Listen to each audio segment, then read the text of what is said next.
The lord. ದೇವರ ಮಹಾಪರಿಶುದ್ಧ ನಾಮಕ್ಕೆ ನಾನು ಮಹಿಮೆಯನ್ನು ಸಲ್ಲಿಸ್ತೇನೆ. ನಮ್ಮ ದೇವರು ಒಳ್ಳೆಯವನು, ತನ್ನ ಮಹಾಕೃಪೆಯಿಂದ ನಮ್ಮನ್ನೆಲ್ಲರನ್ನೂ ಕಾಪಾಡ್ತಾ ಆತನು ನಮ್ಮನ್ನು ನಡೆಸ್ತಾ ಇದ್ದಾನೆ.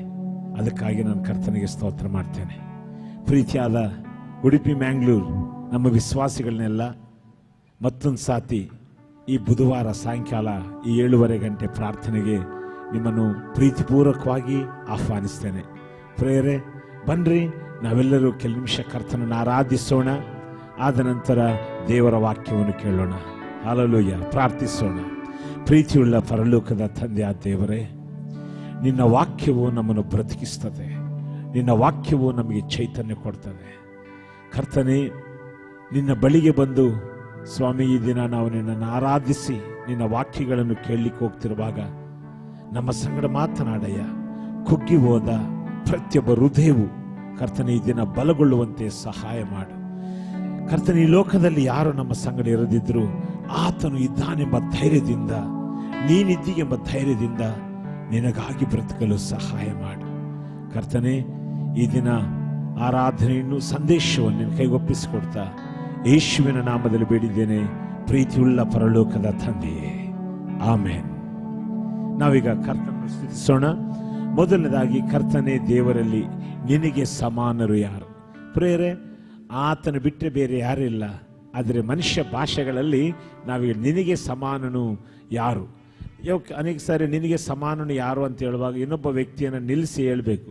ಆದರೆ ನಮ್ಮ ಕರ್ತನ ಬದಿಯಲ್ಲಿ ಯಾರೂ ಇಲ್ಲ. ಆತನೊಬ್ಬನೇ ದೇವರು, ಆತನೇ ದೇವರು. ಅದಕ್ಕಾಗಿ ನಿನಗೆ ಸಮಾನರು ಅಂದರೆ ಈ ಲೋಕದಲ್ಲಿ, ಯಾಕಂದ್ರೆ ಮನುಷ್ಯರಾದಂಥ ನಾವು ಅನೇಕ ಸಾರಿ ಅನೇಕ ಸಂಗತಿಗಳನ್ನು ಯೋಚನೆ ಮಾಡ್ತಾ ಇರ್ತೇವೆ. ಓ, ಈ ವ್ಯಕ್ತಿಗೆ ಸಮಾನರು, ಈ ವ್ಯಕ್ತಿ ಎಂಬುದಾಗ. ಅದೇ ವಿಧವಾಗಿ ನಮ್ಮ ಕರ್ತನಿಗೆ ಸಮಾನರು ಈ ಲೋಕದಲ್ಲಿ ಯಾರೂ ಇಲ್ಲ ಎಂಬ ಸಂಗತಿಯನ್ನು ಅರಿಕೆ ಮಾಡ್ತಾ ಆತನಿಗೆ ಮಹಿಮೆಯನ್ನು ಸಮರ್ಪಿಸೋಣ. ಹಲ್ಲೆಲೂಯಾ. ಎಲ್ಲ ಚಪ್ಪಾಳೆ ಹೊಡಿತಾ ಕಮಾನ್.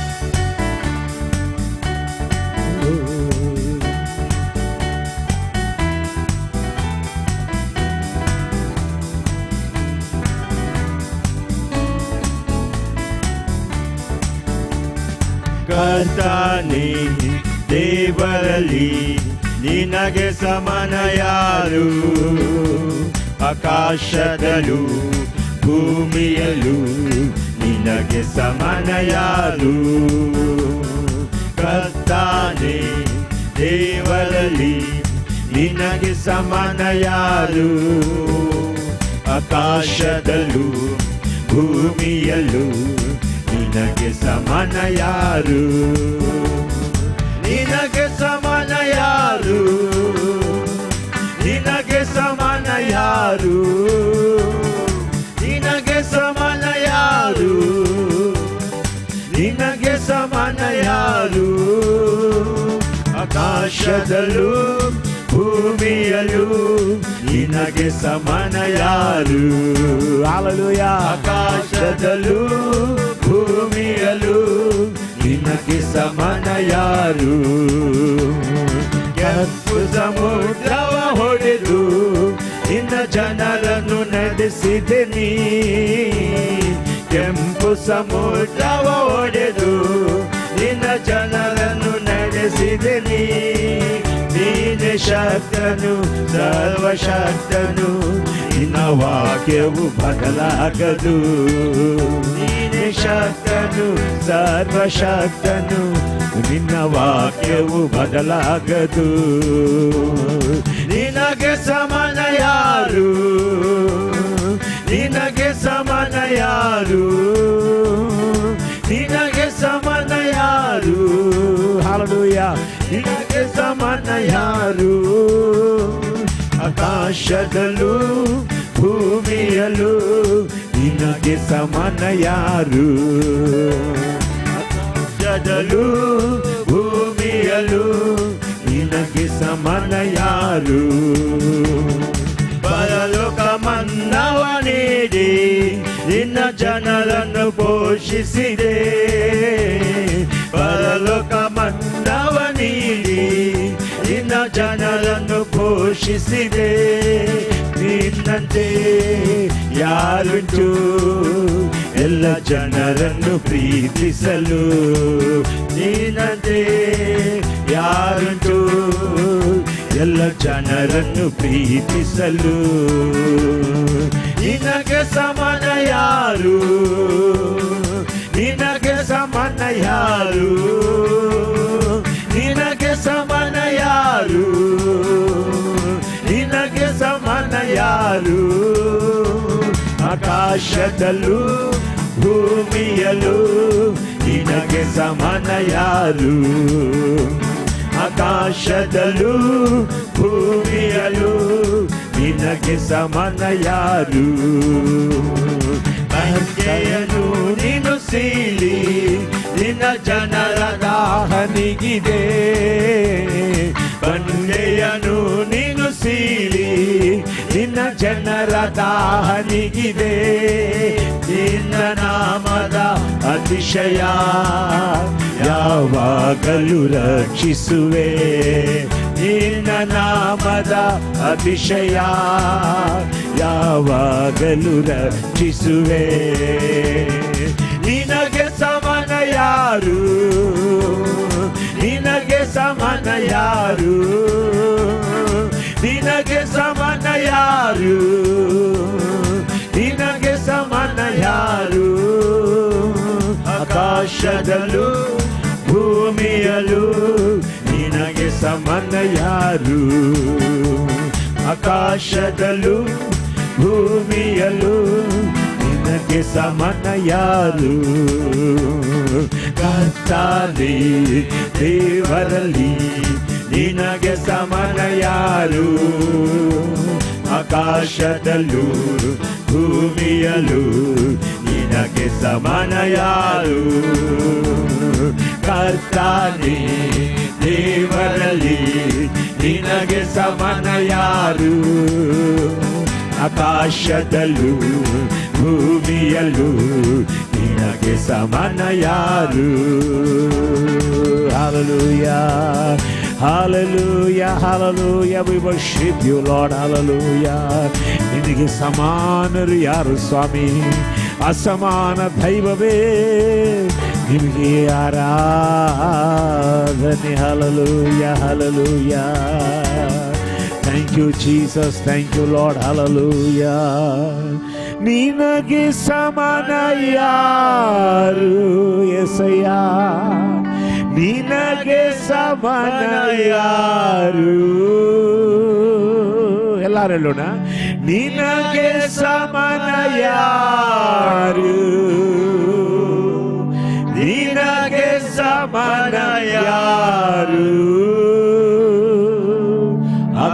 ಆಕಾಶದಲ್ಲೂ ಭೂಮಿಯಲ್ಲೂ ನಿನಗೆ ಸಮಾನ ಯಾರು worship you Lord ಆಕಾಶದಲ್ಲೂ ಭೂಮಿಯಲ್ಲೂ ನಿನಗೆ ಸಮಾನ ಯಾರು hallelujah. ಬಂಡೆಯನ್ನು ಕರ್ತನ ಬಂಡೆಯಿಂದ ನಿನ್ನ ಜನರಿಗೆ ನೀರನ್ನು ಬರಮಾಡಿದ ದೇವರು ಮಾರಾ ನೀರನ್ನು ಮಧುರವಾಗಿ ಮಾರ್ಪಡಿಸಿದ ದೇವರು ನೀನು ಆಕಾಶದಿಂದ ಮನ್ನಾನನ್ನು ಸುರಿಸಿದ ದೇವರು ನೀನು ಸ್ವಾಮಿ ಕರ್ತನೆ ಕೆಂಪು ಸಮುದ್ರವನ್ನು ಎರಡು ಭಾಗವಾಗಿ ಮಾಡಿದ ದೇವರು ಇದೆಲ್ಲವೂ ಕರ್ತನೆ ನಿನ್ನ ಜನರಿಗಾಗಿ ಮಾಡುವ ದೇವರೇ ನಿಮಗೆ ಸ್ತೋತ್ರ ಕರ್ತನಾದ್ದರಿಂದ ನಮ್ಮ ಜೀವಿತಗಳಲ್ಲಿ ನಾವು ಅದ್ಭುತಗಳಲ್ಲಿ ಬ್ರತುತ್ತೇವೆ ಎಂಬ ನಂಬಿಕೆ ನಮಗುಂಟು ಯಾಕಂದ್ರೆ ನಮ್ಮ ದೇವರು ನಮಗಾಗಿ ಅದ್ಭುತಗಳನ್ನು ಮಾಡುವನಾಗಿದ್ದಕ್ಕಾಗಿ ಸ್ತೋತ್ರ ಓ ಹಲ್ಲೆಲೂಯಾ ಹಲ್ಲೆಲೂಯಾ ಅದಕ್ಕೆ ಸ್ವಾಮಿ ಎಲ್ಲ ಆರಾಧನೆ ಎಲ್ಲ ಮಹಿಮೆ ನಿಮಗೆ ಹಲ್ಲೆಲೂಯಾ ಪ್ರೇರಣೆ ನಾವಿನ್ನೊಂದು ಹಾಡನ್ನು ಆಡ್ತಾ ಕರ್ತನ ಮಹಿಮೆ ಪಡಿಸೋಣ ಆ ಹಾಡು ಹೀಗೆ ಹೇಳ್ತದೆ ಜೀವದಿಂದೆದ್ದವನೇ ನಿನ್ನ ಆರಾಧನೆ ಮಾಡುವೆ ಎಂಬ ಹಾಡನಾಡ್ತಾ ನಾವು ಕರ್ತನ್ನು ಜೀವದ ಅಧಿಪತಿ ಜೀವಕ್ಕೆಲ್ಲ ಅಧಿಪತಿ ಆಗಿರುವಂಥವನೇ ನಿಮಗೆ ಆರಾಧನೆ ಎಂಬುದಾಗಿ ಎಲ್ಲರೂ ನಾವು ಆರಾಧಿಸೋಣ. Thank you Jesus hallelujah.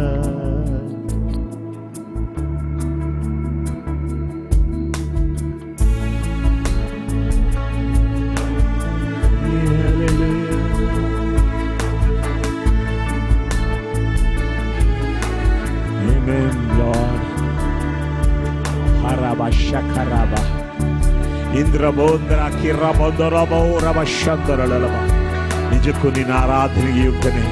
ಮರಣವನ್ನು ಜಯಿಸಿದವರೇ, ಜೀವದಿಂದೆದ್ದವನೇ, ನಿಮಗೆ ಆರಾಧನೆ. ಜೀವದಿಂದೆದ್ದವನೇ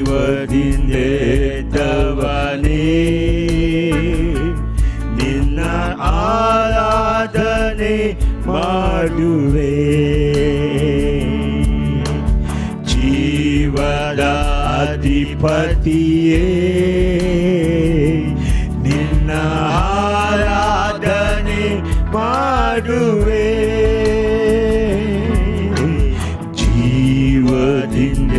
ಜೀವದಿಂದೆದ್ದವನೇ ಹಲ್ಲೆಲೂಯಾ ನಿನ್ನ ಆರಾಧನೆ ಮಾಡುವೆ. ಜೀವದ ಅಧಿಪತಿಯೇ ನಿನ್ನ ಆರಾಧನೆ ಮಾಡುವೆ. ಹಲ್ಲೆಲೂಯಾ ಹೋಸನ್ನ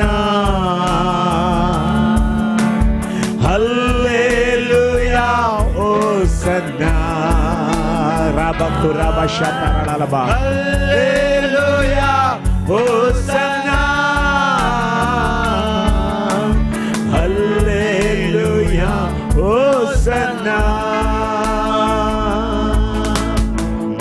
ಮರಣವಗೆ ದವನೇ ನಿನ್ನ ಆರಾಧನೆ ಮಾಡುವೆ. ಪಾತಾಳ ಜಯಿಸಿದವನೇ ನಿನ್ನ ಆರಾಧನೆ ಮಾಡುವೆ. ಮರಣವಗೆ ದವನೇ ನಿನ್ನ ಆರಾಧನೆ ಮಾಡುವೆ. ಹಲ್ಲೆಲೂಯಾ. ಪಾತಾಳ ಜಯಿಸಿದವನೇ ನಿನ್ನ ಆರಾಧನೆ ಮಾಡುವೆ. Hallelujah hosanna hallelujah hosanna hallelujah hosanna hallelujah hosanna. ಪರಿಶುದ್ಧ ಆತ್ಮನೇ ನಿನ್ನ ಆರಾಧನೆ ಮಾಡುವೆ. ಹಲ್ಲೆಲೂಯಾ. ಪರಾಕ್ರಮಶಾಲಿಯೇ ನಿನ್ನ ಆರಾಧನೆ ಮಾಡುವೆ. ಪರಿಶುದ್ಧ ಆತ್ಮನೇ ನಿನ್ನ ಆರಾಧನೆ ಮಾಡುವೆ.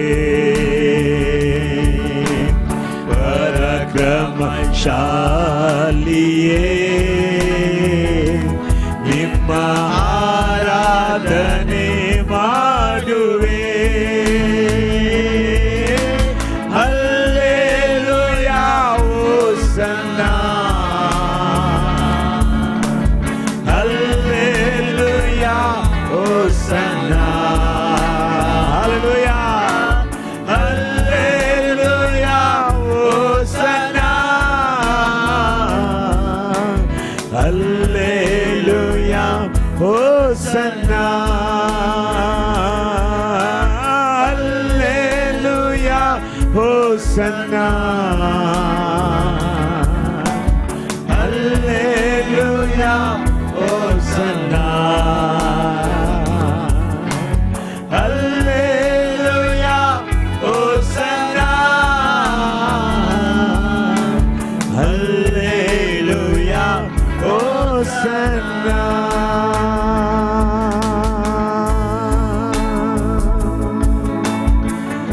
Hallelujah, Hallelujah, Rikara Baba Raba Raba Shalala La La La La La. Hallelujah. Hosanna, Rabakurabashata. Hallelujah, Hosanna, Jesus. Hallelujah, Hosanna.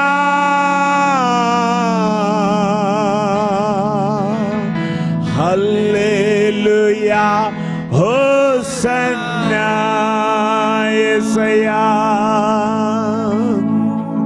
ಮರಣವ ಗೆದ್ದವನೇ ನಿನ್ನ ಆರಾಧನೆ ಮಾಡುವೆ.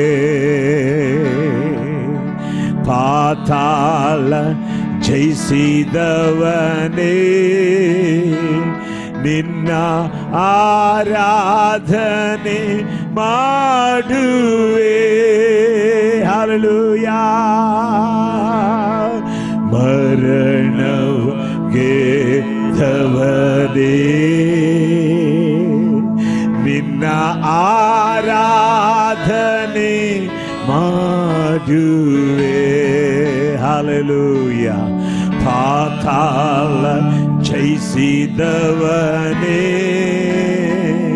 ನಿನ್ನ ಆರಾಧನೆ ಮಾಡುವೆ. Hallelujah, ಹೋಸನ್ನಾ. Rabakuri Rabashalaba Taralaba Irakuraba Shataralabalaba. Hosanna. Hallelujah, Hosanna. Hallelujah, Hosanna.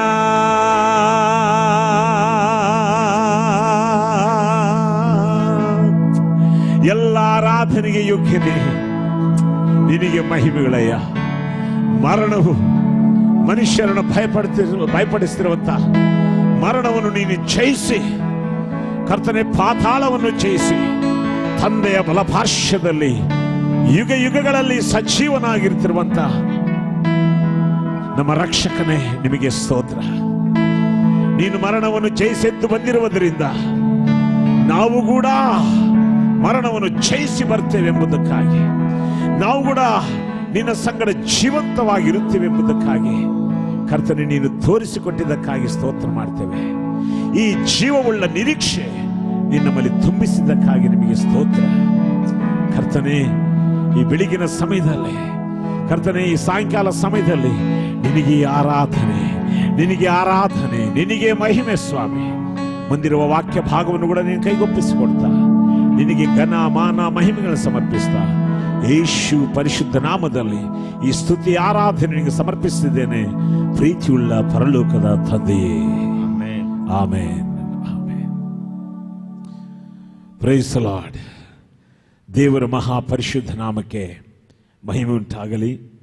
ಈ ದಿನವೂ ನಾವು ದೇವರ ವಾಕ್ಯವನ್ನು ಕೇಳಲಿಕ್ಕೆ ಹೋಗೋಣ. ಪ್ರೇರೆ, ಈ ದಿನ ಕೂಡ ನಮ್ಮ ಮಧ್ಯದಲ್ಲಿ ಆದರ್ಶ್ ಡ್ಯಾನಿಯಲ್ ನಮಗೆ ದೇವರ ವಾಕ್ಯವನ್ನು ಹಂಚುವನಾಗಿರ್ತಾನೆ ಮತ್ತು ಸುನಂದ ಸಿಸ್ಟರು ಅದನ್ನು ನಮ್ಮನ್ನು ಕನ್ನಡದಲ್ಲಿ ಭಾಷಾಂತರ ಮಾಡುವವರಾಗಿರ್ತಾರೆ. ದಯವಿಟ್ಟು ವಾಕ್ಯ ಹೇಳ್ತದೆ, ಕೇಳುವುದರ ಮೂಲಕ ನಮಗೆ ನಂಬಿಕೆ ಬರ್ತದೆ ಎಂಬುದಾಗಿ. ಕೆಲವು ನಿಮಿಷಗಳು ನಿಮ್ಮ ಮುಂದೆ ವಾಕ್ಯವನ್ನು ತರುವಾಗ ದಯವಿಟ್ಟು ನೀವೆಲ್ಲ ಗಮನ ಕೊಟ್ಟು ದೇವರ ವಾಕ್ಯವನ್ನು ಕೇಳಬೇಕೆಂಬುದಾಗಿ ನಾನು ಕೇಳಿಕೊಳ್ತೇನೆ. ಪ್ರೇರಿ ಸಂದರ್ಭವನ್ನು ನಾವು ಆದರ್ಶಿಗೆ ನಾವು ಒಪ್ಪಿಸಿಕೊಡೋರಾಗಿರ್ತೇವೆ. Hallelujah. Hallelujah. God is good. ದೇವರು ಒಳ್ಳೆಯವನಾಗಿದ್ದಾನೆ. And all the time, ಯಾವಾಗಲೂ God is good. ದೇವರು ಒಳ್ಳೆಯವನೇ. Amen. Amen. Let us turn to the book of Hebrews. ನಾವೆಲ್ಲರೂ ನಮ್ಮ ಸತ್ಯವೇದವನ್ನು ಹಿಬ್ರಿಯರಿಗೆ ಬರೆದ ಪತ್ರಿಕೆಗೆ ತಿರುಗಿಸೋಣ. Chapter 11. 11ನೇ ಅಧ್ಯಾಯ verse 32 to 34. 32ನೇ ವಚನದಿಂದ 34ನೇ ವಚನದ ತನಕ. And what more shall I say? For time would fail me to tell of Gideon, Barak, Samson, Jephthah of David and Samuel and the prophets, who through faith conquered kingdoms, enforced justice, obtained promises, stopped the mouth of lions, quenched the power of fire, escaped the edge of the sword, were made strong out of weakness, became mighty in war, put foreign armies to fight. ಇನ್ನು ಏನು ಹೇಳಬೇಕು? Gideon, ಬಾರಾಕ್, ಸಂಸೋನ್, ಯೆಫತ, ದಾವೀದ್, Samuel ಎಂಬವರ ವೃತ್ತಾಂತವನ್ನು, ಪ್ರವಾದಿಗಳ ವೃತ್ತಾಂತವನ್ನು ವಿವರವಾಗಿ ಹೇಳಬೇಕಾದರೆ ನನಗೆ ಸಮಯ ಸಾಲದು. ನಂಬಿಕೆಯ ಮೂಲಕ ಅವರು ರಾಜ್ಯಗಳನ್ನು ಸ್ವಾಧೀನ ಮಾಡಿಕೊಂಡರು, ನೀತಿಯನ್ನು ನಡೆಸಿದರು, ವಾಗ್ದಾನಗಳನ್ನು ಪಡೆಕೊಂಡರು, ಸಿಂಹಗಳ ಬಾಯಿ ಕಟ್ಟಿದರು, ಬೆಂಕಿಯ ಬಲವನ್ನು ಆರಿಸಿದರು, ಕತ್ತಿಯ ಬಾಯಿಗೆ ತಪ್ಪಿಸಿಕೊಂಡರು, ನಿರ್ಬಲರಾಗಿದ್ದು ಬಲಿಷ್ಠರಾದರು, ಯುದ್ಧದಲ್ಲಿ ಪರಾಕ್ರಮಶಾಲಿಗಳಾದರು, ಪರರ ದಂಡುಗಳನ್ನು ಓಡಿಸಿಬಿಟ್ಟರು. And here author is wanting to people to build people's faith. ಇಲ್ಲಿ ಈ ಪತ್ರಿಕೆಯನ್ನು ಬರೆದಂತ ಭಕ್ತನು ಅಲ್ಲಿರುವಂತ ವಿಶ್ವಾಸಿಗಳ ನಂಬಿಕೆಯನ್ನು ಉತ್ತೇಜಿಸುವುದಕ್ಕಾಗಿ, ಬಲಪಡಿಸುವುದಕ್ಕಾಗಿ ಆತನ ಪ್ರಯತ್ನ ಪಡ್ತಿದ್ದಾನೆ. They are taunted by the people of Jewish people. They are taunted and tortured by Jewish ಇಲ್ಲಿ people. ಇರುವಂತ ವಿಶ್ವಾಸಿಗಳು, ಇಬ್ರಿ ವಿಶ್ವಾಸಿಗಳು ಯಹೂದ್ಯರಿಂದ ಅವರು ಬಹಳ ಹಿಂಸೆಯನ್ನು, ಉಪದ್ರವವನ್ನು ಅನುಭವಿಸುವರಾಗಿದ್ರು. And he is teaching faith here. ಆದದರಿಂದ ಆ ಸಂದರ್ಭದಲ್ಲಿ ಅವರಿಗೆ ನಂಬಿಕೆಯನ್ನು ಆತನು ಉಪದೇಶ ಮಾಡ್ತಿದ್ದಾನೆ. And is going step by step here. ಇಲ್ಲಿ ಒಂದು ಹಂತದಿಂದ ಇನ್ನೊಂದು ಹಂತಕ್ಕೆ ಹೆಜ್ಜೆ ಹೆಜ್ಜೆಯಾಗಿ ಆತನು ಅವರನ್ನು ನಂಬಿಕೆಯಲ್ಲಿ ಬೆಳೆಸ್ತಾ ಇದ್ದಾನೆ. In first verse, he defines faith. ಮೊದಲನೇ ವಚನದಲ್ಲಿ ನಂಬಿಕೆಯ ನಿರ್ವಚನವನ್ನು ಆತನು ಹೇಳಿದ. And second verse, so on, he defines how faith works. ಎರಡನೇ ವಚನದಿಂದ ನಾವು ನೋಡ್ತೇವೆ, 11ನೇ ಅಧ್ಯಾಯ 2ನೇ ವಚನದಿಂದ ನಂಬಿಕೆ ಹೇಗೆ ಕೆಲಸ ಮಾಡ್ತೈತೆ ಎಂಬುದರ ಕುರಿತು ಆತನು ಮಾತನಾಡ್ತಾ ಬಂದ. Faith has to do with unseen things. ನಂಬಿಕೆ ಅನ್ನುವಂಥದ್ದು ಕಾಣದಿರುವ ಸಂಗತಿಗಳಲ್ಲಿ ಜೀವಿಸುವಂತದ್ದಾಗಿದೆ. Faith does not have to do with seen things. ನಂಬಿಕೆ ಅನ್ನುವಂಥದ್ದು ಕಾಣಿಸುವ ಸಂಗತಿಗಳ ಹತ್ರ ಅದಕ್ಕೆ ಯಾವ ಕೆಲಸವೂ ಇಲ್ಲ. With fourth verse onwards, the author is giving some more examples of heroes of faith. 4ನೇ ವಚನದ ನಂತರ ನಾವು ನೋಡ್ತೇವೆ, 4ನೇ ವಚನದಿಂದ ನಾವು ನೋಡ್ತೇವೆ ನಂಬಿಕೆಯ ವೀರರ ಕುರಿತು ಉದಾಹರಣೆಗಳನ್ನು ಆತನು ಕೊಡ್ತಾ ಬರ್ತಾನೆ. They didn't see what is situation. ಅಲ್ಲಿರುವಂತಹ ನಂಬಿಕೆ ವೀರರು ಯಾರ ಬಗ್ಗೆ ಆತನು ಬರೆದಿದ್ದಾನೋ ಅವರು ಯಾರು ಸಹ ಅವರ ಪರಿಸ್ಥಿತಿಗಳನ್ನು ಅವರು ನೋಡುವವರಾಗಿರಲಿಲ್ಲ. They believed the word of God. ಆದರೆ ಅವರು ದೇವರ ವಾಕ್ಯವನ್ನು ನಂಬುವವರಾಗಿದ್ದರು. By saying 6 people like Gideon, Barak, Samson, Jephthah of David, and Samuel and the prophets.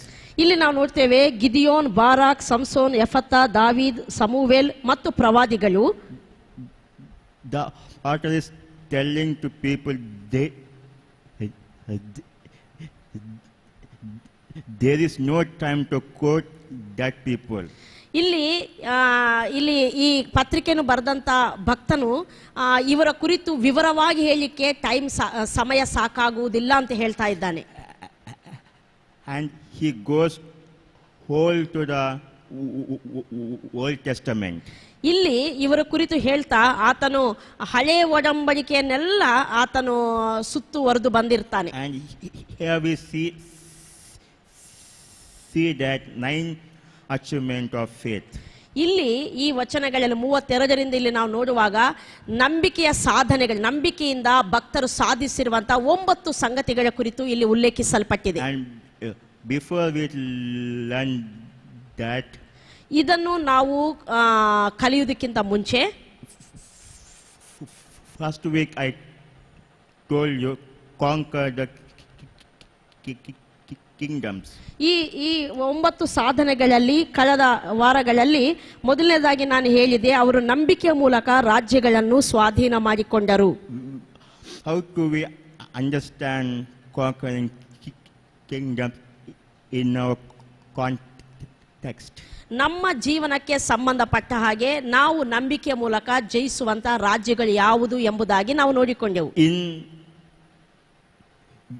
the kingdom it is and within us must be conquered. ನಾವು ನೋಡಿದೆವು ನಮ್ಮ ಒಳಗಡೆ ಇರುವಂತ ರಾಜ್ಯವನ್ನು ನಾವು ಜಯಿಸಬೇಕೆಂಬುದಾಗಿ. The kingdom is outside of us must be conquered. ಅಷ್ಟು ಮಾತ್ರವಲ್ಲ, ನಮ್ಮ ಹೊರಗೆ ಇರುವಂತ ರಾಜ್ಯವನ್ನು ಸಹ ನಾವು ಜಯಿಸಲೇಬೇಕು ಎಂಬುದಾಗಿ. And yesterday week we seen about ಕಳೆದ ವಾರದಲ್ಲಿ ನಾವು ಇನ್ನೊಂದು ಸಂಗತಿಯನ್ನು ನೋಡಿದೆವು. they stopped the mouth of lion. ಅವರು ಸಿಂಹಗಳ ಬಾಯನ್ನು ಕಟ್ಟಿದರು ಎಂಬುವಂತ ವಿಷಯದ ಕುರಿತು. By faith they done the mighty things. ಅಲ್ಲಿ ನಾವು ನೋಡ್ತೇವೆ, ಭಕ್ತರು ನಂಬಿಕೆಯ ಮೂಲಕ ಮಹತ್ತರವಾದ ಕಾರ್ಯಗಳನ್ನು ಅವರು ಮಾಡಿದರು ಎಂಬುದಾಗಿ.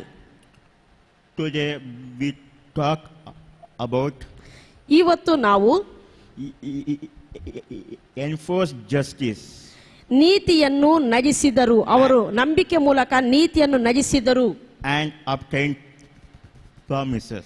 ಮತ್ತು ವಾಗ್ದಾನಗಳನ್ನು ಪಡೆಕೊಂಡರು ಎಂಬುದರ ಕುರಿತು ನಾವು ಮಾತಾಡ್ತೇವೆ. And we see here, ಇಲ್ಲಿ ನಾವು ನೋಡ್ತೇವೆ, amen, how do we understand enforce justice? ಅವರು ನೀತಿಯನ್ನು ನಡೆಸಿದರು ಎಂಬುದನ್ನು ನಾವು ಹೇಗೆ ಅರ್ಥ By ಮಾಡಿಕೊಳ್ಳುವಂತದ್ದು? 2 ways. ಎರಡು ವಿಧದಲ್ಲಿ. In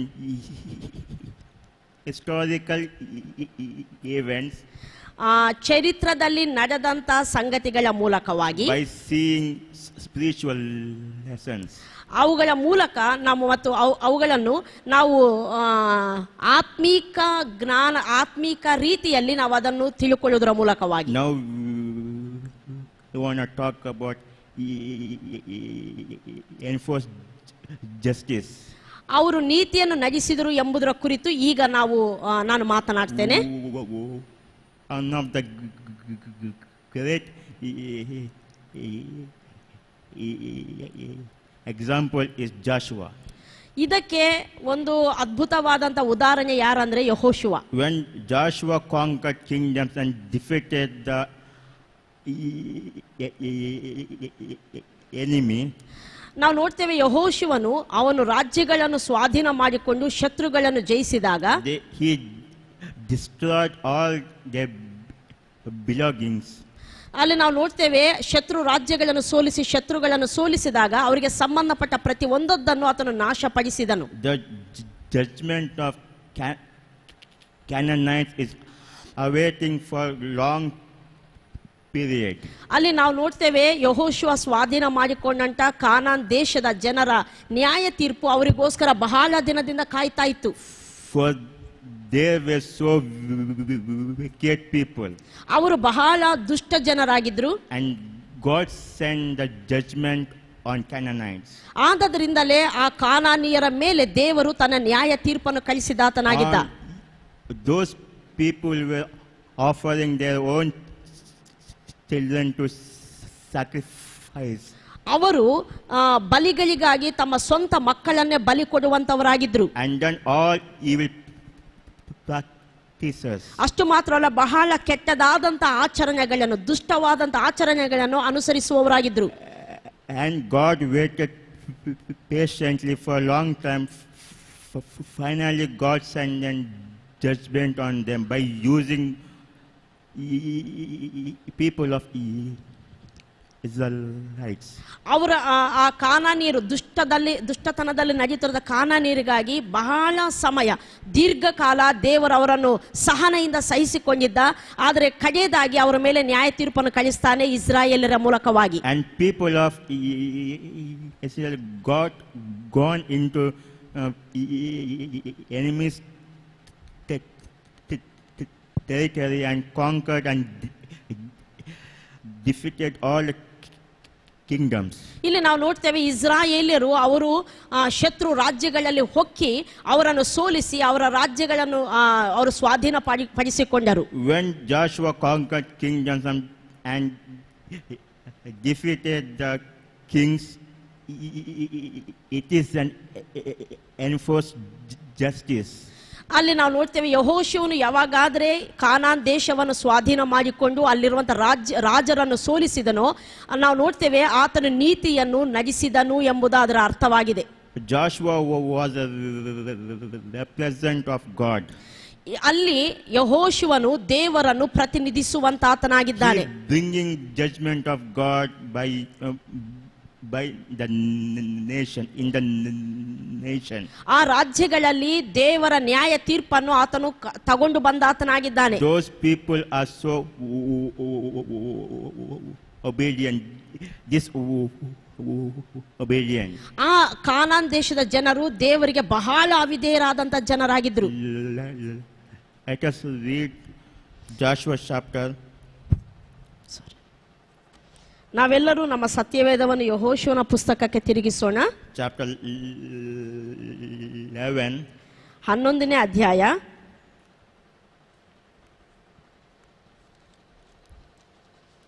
verse 15.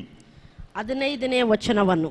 Just as the Lord had commanded Moses, his servant, so Moses commanded Joshua, and so Joshua did. He left nothing undone of all that the Lord had commanded Moses.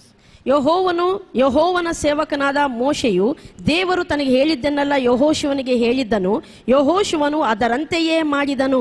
ಯೆಹೋವನು ಮೋಶೆಯ ಮೂಲಕ ಆಜ್ಞಾಪಿಸಿದ್ದರಲ್ಲಿ ಅವನು ಒಂದನ್ನು ಮೀರಲಿಲ್ಲ. When Joshua had conquered all the kingdoms, all the spoils, he did what God said.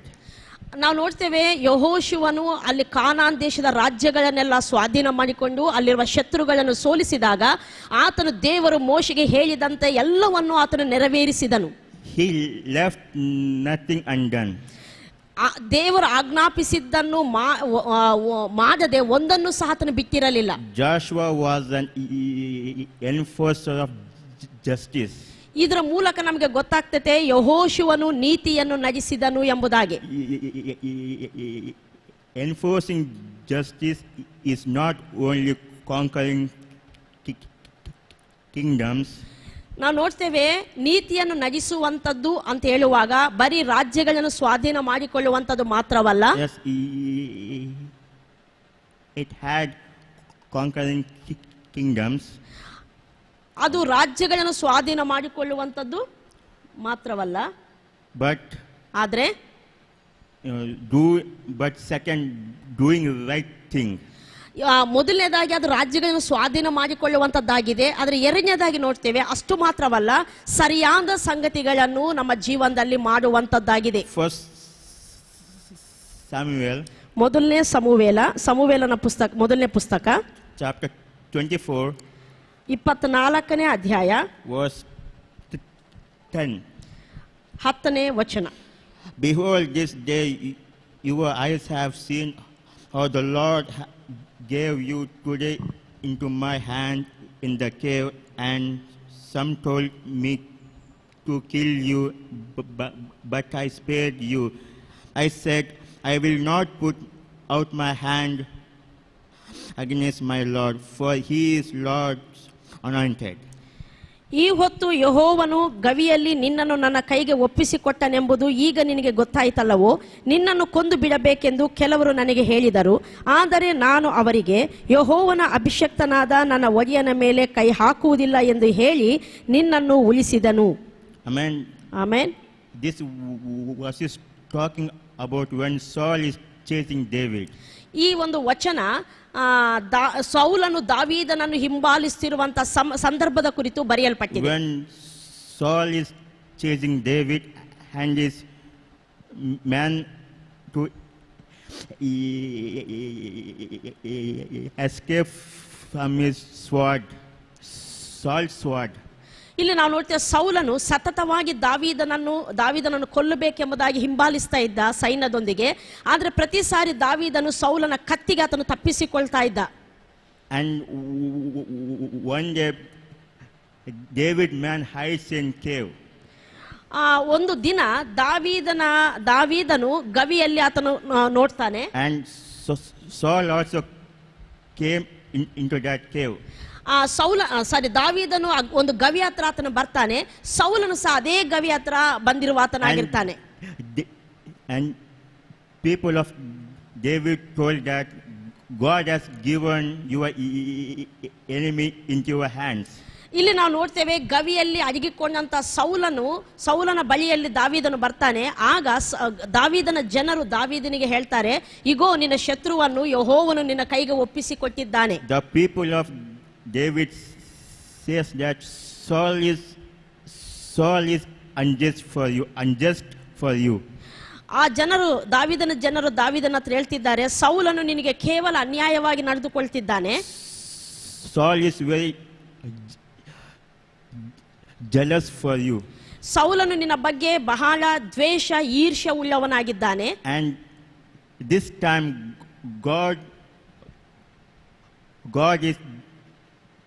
God is given your enemy into your hand. ಆದ್ರೆ ಈ ಸಮಯದಲ್ಲಿ ಯೆಹೋವನು ತಾನೇ ನಿನ್ನ ಶತ್ರುವನ್ನು ನಿನ್ನ ಕೈಗೆ ಒಪ್ಪಿಸಿಕೊಟ್ಟಿದ್ದಾನೆ. Come, let us kill him. ಬಾ ಹೋಗೋಣ, ಅವನನ್ನು ಕೊಂದು ಬಿಡೋಣ ಎಂಬುದಾಗಿ. David refused to kill him. ಆದರೆ ಇಲ್ಲಿ ದಾವೀದನು ಅರಸನನ್ನು ಸೌಲನನ್ನು ಕೊಲ್ಲುವುದಕ್ಕೆ ನಿರಾಕರಿಸುತ್ತಾನೆ. And David gone near to Saul to bring the piece of cloth. ಅದರಲ್ಲಿ ನಾವು ನೋಡ್ತೇವೆ ದಾವೀದನು ಸೌಲನ ಹತ್ತಿರಕ್ಕೆ ಹೋಗಿ ಅವನ ವಸ್ತ್ರದ ತುಂಡನ್ನು ತಗೊಂಡು ಬರ್ತಾನೆ. As a proof that he had them there. ಅದು ಯಾಕಂದರೆ ನಾನು ನಿನ್ನ ಬಳಿಗೆ ಬಂದಿದ್ದೆ, ನಿನ್ನನ್ನು ದೇವರು ನನ್ನ ಕೈಗೆ ಕೊಟ್ಟಿದ್ದ ಎಂಬುದಕ್ಕೆ ರುಜುವಾಗಿ. When Saul coming out of that cave, ಯಾವಾಗಾದ್ರೆ ಸೌಲನ ಆ ಗವಿಯಿಂದ ಹೊರಗಡೆ ಬಂದನೋ, David follows him. ದಾವೀದನು ಆತನನ್ನು ಹಿಂಬಾಲಿಸ್ತಾನೆ. And he follows him. David bows in front of Saul. David bows. ಇಲ್ಲಿ ನಾವು ನೋಡ್ತೇವೆ ಸೌಲನ ಹಿಂಬಾಲಿಸ್ತಾ ಬಂದು ಸೌಲನ ಎದುರಿಗೆ ಬಂದು ದಾವೀದನು ಸೌಲನಿಗೆ ನಮಸ್ಕರಿಸ್ತಾನೆ, ಅಡ್ಡ ಬೀಳ್ತಾನೆ. And Saul weeps that David has spared his life. ಆಗ ಸೌಲನಿಗೆ ಗೊತ್ತಾಗ್ತೈತೆ ದಾವೀದನು ತನ್ನ ಪ್ರಾಣವನ್ನು ಕಾಪಾಡಿದ್ದಾನೆ ಎಂಬುದಾಗಿ. That Saul said to David, you are king material. ನೀನು ಅಲ್ಲಿ ಸೌಲನು ದಾವೀದನಿಗೆ ಹೀಗೆ ಹೇಳ್ತಾನೆ, ನೀನು ರಾಜನಾಗಲಿಕ್ಕೆ ಅರ್ಹತೆ ಉಳ್ಳವನೆಂಬುದಾಗಿ. The person who has God's heart, you have the God's heart, David. ಅಲ್ಲಿ ಸೌಲನು ಹೇಳ್ತಾನೆ, ನಿನಗೆ ದೇವರ ಹೃದಯ ಇದೆ ದಾವೀದನೇ ಎಂಬುದಾಗಿ. You will become ruler of this nation. ಆ ಸೌಲನೇ ದಾವೀದನಿಗೆ ಹೇಳ್ತಾನೆ, ನೀನು ಈ ರಾಜ್ಯಕ್ಕೆ ಅರಸನಾಗುತ್ತಿ ಎಂಬುದಾಗಿ. When you become ruler of this nation, don't forget my family. ಅಷ್ಟು ಮಾತ್ರವಲ್ಲ, ಸೌಲನು ಇನ್ನೊಂದು ವಿಷಯ ಹೇಳ್ತಾನೆ, ಅದೇನಂದ್ರೆ ನೀನು ಈ ರಾಜ್ಯಕ್ಕೆ ದೊರೆಯಾಗುವಾಗ, ಅರಸನಾಗುವಾಗ ನನ್ನ ಕುಟುಂಬವನ್ನು ನೀನು ಜ್ಞಾಪಕ ಮಾಡಿಕೋ ಎಂಬುದಾಗಿ. Enforce justice means ನೀತಿಯನ್ನು ನಡೆಸುವಂತದ್ದು ಎಂಬುದಾಗಿ ಹೇಳುವಾಗ doing right thing. ಸರಿಯಾದ ಕಾರ್ಯಗಳನ್ನು ಮಾಡುವಂತದ್ದು ಎಂಬುದಾಗಿ ಅರ್ಥ.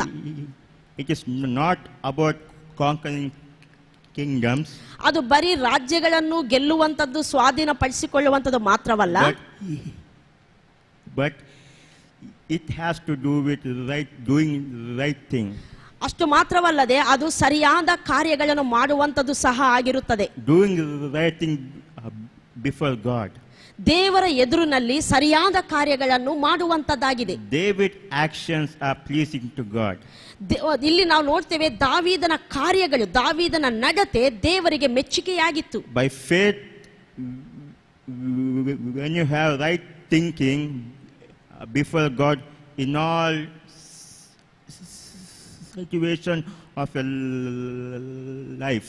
ನಮ್ಮ ಜೀವನದ ಪ್ರತಿಯೊಂದು ಪರಿಸ್ಥಿತಿಗಳ ಮಧ್ಯದಲ್ಲಿ ದೇವರ ಎದುರಿನಲ್ಲಿ ಸರಿಯಾದ ಆಲೋಚನೆ ನಮಗೆ ಇರತಕ್ಕದ್ದು.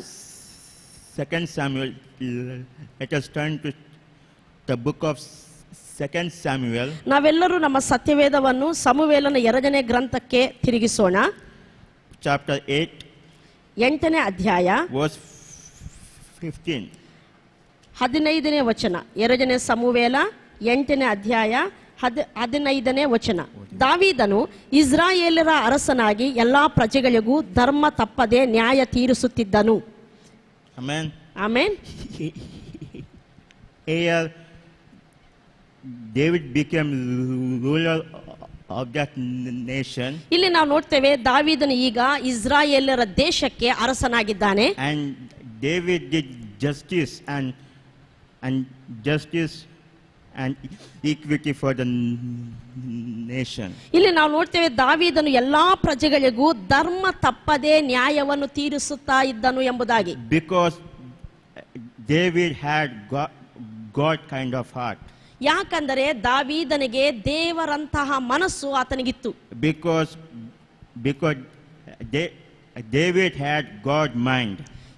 ಮತ್ತು ಇನ್ನೊಂದು ಏನಂದ್ರೆ ದಾವೀದನಿಗೆ ದೇವರ ಮನಸ್ಸು ಆತನಿಗಿತ್ತು. Because David had God tenderness. ದೇವರ ಕನಿಕರ ದಾವೀದನ ಹೃದಯದಲ್ಲಿತ್ತು. And the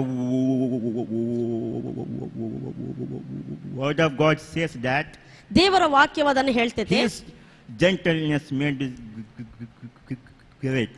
ಆ ದೇವರ ವಾಕ್ಯದಲ್ಲಿ ದಾವೀದನು ಹೀಗೆ ಹೇಳುವಂತದ್ದು ನೋಡ್ತೇವೆ, ನಿನ್ನ ಕೃಪ ಕಟಾಕ್ಷವು ನನಗೆ ದೊಡ್ಡಸ್ತಿಕೆಯನ್ನು ಉಂಟು ಮಾಡಿತು ಎಂಬುದಾಗಿ. Not God showing mercy and David became great.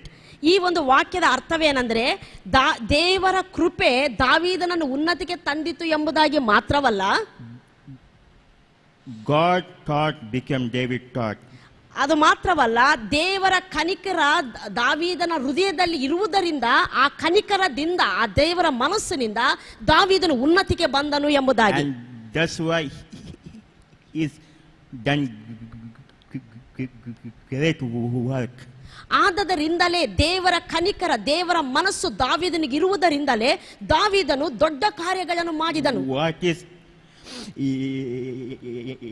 enforced justice? ನೀತಿಯನ್ನು ಅವರು ನಗಿಸಿದರು ಅಂತ ಹೇಳುವಾಗ ಅದೇನಾಗಿದೆ? Doing the right thing. ಸರಿಯಾದ ಕಾರ್ಯಗಳನ್ನು ಮಾಡುವಂತದ್ದಾಗಿದೆ. When your heart is God heart, ನಿಮ್ಮ ಹೃದಯ, ನಮ್ಮ ಹೃದಯ ಯಾವಾಗಾದ್ರೆ ದೇವರ ಹೃದಯವಾಗಿರುತ್ತದೋ you will do the right thing. ನೀವು ಸರಿಯಾದ ಕಾರ್ಯಗಳನ್ನು ಮಾಡುವಂತವರಾಗಿರ್ತೀರಿ. As we living by faith, ನಾವು ನಂಬಿಕೆಯ ಮೂಲಕ ಬ್ರತುಕುತ್ತಿರುವಾಗ we need to always be conscious about what is pleasing to God. ನಾವು ನಂಬಿಕೆಯ ಜೀವನದಲ್ಲಿ ಇರುವಾಗ ಯಾವಾಗಲೂ ಸಹ ದೇವರ ಹೃದಯ ಏನಾಗಿದೆ ಎಂಬುದರ ಕುರಿತು ಅರಿವುಳ್ಳವರಾಗಿರಬೇಕು. Amen. Doing the right thing is enforced justice. ಸರಿಯಾದ ಕಾರ್ಯಗಳನ್ನು ಮಾಡಿ ದೇವರನ್ನು ಮೆಚ್ಚಿಸುವಂತದ್ದು ಅದು ನೀತಿಯನ್ನು ನಗಿಸುವಂತದ್ದಾಗಿದೆ. Now, obtain promises.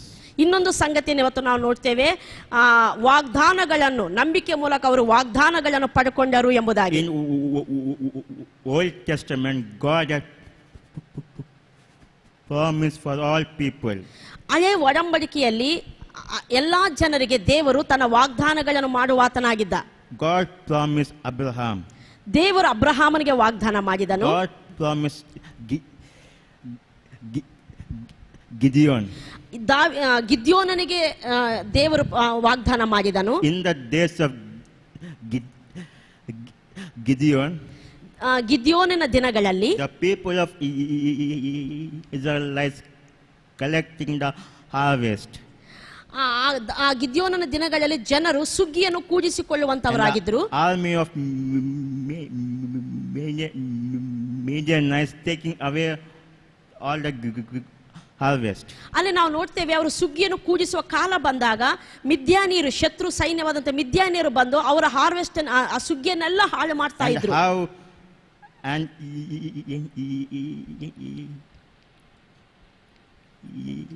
Israelites became poor.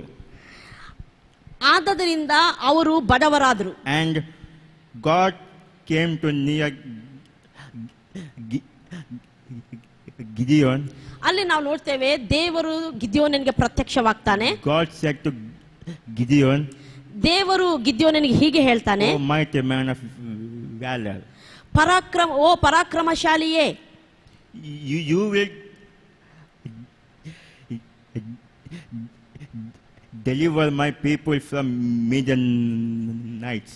ನೀನು ನನ್ನ ಜನರನ್ನು ಮಿದ್ಯಾನ್ಯರ ಕೈಯಿಂದ ಬಿಡಿಸುತ್ತಿ ಎಂಬುದಾಗಿ God promised David, ದಾವೀದನಿಗೆ ಸಹ ದೇವರು ವಾಗ್ದಾನವನ್ನು ಮಾಡಿದ. "You will rule over a nation." ಅದೇನಂದ್ರೆ ನೀನು ನನ್ನ ಜನಾಂಗವಾದಂತ ಇಸ್ರಾಯೇಲರನ್ನು ನೀನು ಆಳುತ್ತಿ ಎಂಬುದಾಗಿ. God promised Joshua, ಯೆಹೋಶುವನಿಗೆ ದೇವರು ವಾಗ್ದಾನ ಮಾಡಿದ. "And I will give this land to you." ಆತನು ಹೇಳಿದ, ಈ ದೇಶವನ್ನು ನಿನಗೆ ನಾನು ನಿನ್ನ ಕೈಗೆ ಕೊಟ್ಟಿದ್ದೇನೆ ಎಂಬುದಾಗಿ. And all the people obtained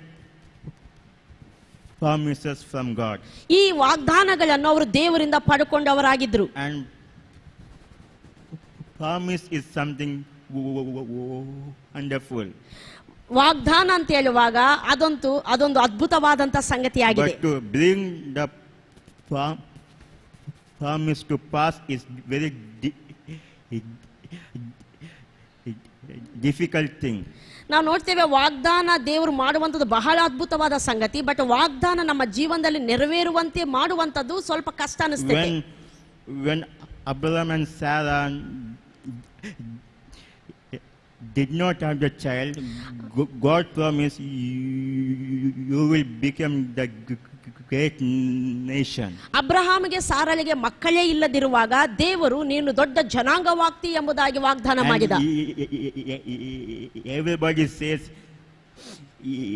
it is very impossible to bear in this year.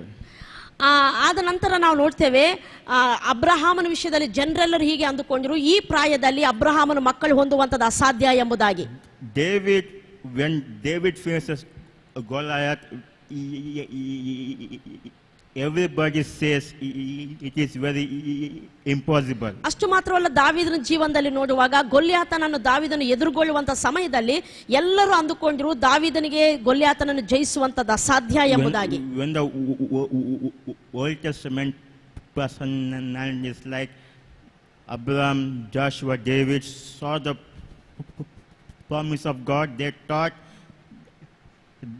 that is very difficult to achieve the promise of God. Abraham, ದಾವೀದು ಮತ್ತು ಹೀಗೆ ಯೆಹೋಶುವ ಇವರ ಜೀವನದಲ್ಲಿ ಅವರು ವಾಗ್ದಾನಗಳ ಹೊಂದಿಕೊಂಡರು. ಅವರ ಜೀವನದಲ್ಲಿ ಆ ವಾಗ್ದಾನಗಳು ನೆರವೇರುವಂಥದ್ದು ಬಹಳ ಕಷ್ಟವಾಗಿ ಕಾಣ್ತಾ ಇತ್ತು. And later times people believed the God word and done the mighty things. ನಂತರ ದಿನಗಳಲ್ಲಿ ಜನರಿಗೆ ಗೊತ್ತಾಯಿತು, ದೇವರು ತಾನು ಏನು ವಾಗ್ದಾನ ಮಾಡಿದ್ದಾನೋ ಅದನ್ನು ನೆರವೇರಿಸಿ ದೊಡ್ಡ ಕಾರ್ಯಗಳನ್ನು ಅವರ ಜೀವನದಲ್ಲಿ ಮಾಡಿದ್ದಾನೆ ಎಂಬುದಾಗಿ. How to obtain God promises? ಹೇಗೆ ಅವರು ದೇವರ ವಾಗ್ದಾನಗಳನ್ನು ಸ್ವತಂತ್ರ ಮಾಡಿಕೊಂಡರು? Number 1. ಮೊದಲನೇದಾಗಿ How promise is to be obtained? ಹೇಗೆ ನಾವು ಆ ವಾಗ್ದಾನಗಳನ್ನು ಸ್ವಾಧೀನ ಸ್ವತಂತ್ರ ಮಾಡಿಕೊಳ್ಳುವಂಥದ್ದು? The people shown some faith, therefore God has big promises. ಜನರು ದೇವರಲ್ಲಿ ನಂಬಿಕೆ ಇಟ್ಟಾಗ, ಸ್ವಲ್ಪ ನಂಬಿಕೆ ಇಟ್ಟಾಗ ದೇವರು ಅವರಿಗೆ ವಾಗ್ದಾನಗಳನ್ನು ಮಾಡ್ತಾನೆ. Amen. Amen. In Abraham, God told, I will bless you. ಅಬ್ರಹಾಮನಿಗೆ ದೇವರು ಹೇಳಿದ, ನಾನು ನಿನ್ನನ್ನು ಆಶೀರ್ವದಿಸುತ್ತೇನೆ. I will make your name great. ನಾನು ನಿನ್ನ ಹೆಸರನ್ನು ಪ್ರಖ್ಯಾತಿಗೆ ತರ್ತೇನೆ. Abraham didn't understand what God is speaking. ಆದ್ರೆ ಅಬ್ರಹಾಮನಿಗೆ ದೇವರು ಏನು ಮಾತಾಡ್ತಿದ್ದಾನೋ ಅರ್ಥ ಆಗಲಿಲ್ಲ. He was worried about the property is going to Eliezer.